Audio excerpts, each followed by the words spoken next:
లేచి మెల్లమెల్లగా పని చేసుకుంటే అలక ఉంటది గాని ఇక కడుపుతో ఉన్నవని ఎప్పుడు వండుకుంటూనే ఉంటే ఆ లోపట ఉన్న పిండం ఎట్లుంటది హుషారు ఉండాలి గాని అంతా తిప్పినట్టు అవుతుంది అత్తమ్మ. మరి బీపీ డౌన్ అయిందో ఏమైందో అందుకే ఇక లేవలేదు. సరే చేత్తది మెల్లగా పని. నేను చేనులా ఏమన్నా కూరగాయలు ఉన్నాయో తెంపుకొనత్తా. తెంపుకొని వచ్చే వరకు పని చేయి మెల్లగా పోయత్తా. సరే సరే. బిడ్డనేమో కడుపుతున్నప్పుడు ఎప్పుడు పండుకొనే ఉండు, ఏం పని చేయకు నడవకు అని అన్నది. ఇప్పుడు నేను అంతా ఎట్నో అవుతుంది అని వండుకుంటే లేదు లేదు పని చేయాలి చేతనే అలక ఉంది అని అంటాంది. ఎంతైనా అమ్మ అమ్మనే అత్త అత్తనే గాని. స్వాతి, ఓ స్వాతి. అత్తమ్మ ఏమైంది?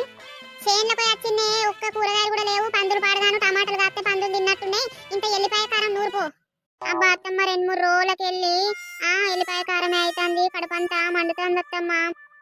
డాక్టరు ఎల్లిపాయ కారము తినద్దు, మంచిగా కూరగాయలు విటమిన్స్ ఉన్నాయి తినమని చెప్పిర్రు. డాక్టర్లు 100 చెప్తారు, 100 పట్టుకుంటారు ఎవడన్నా.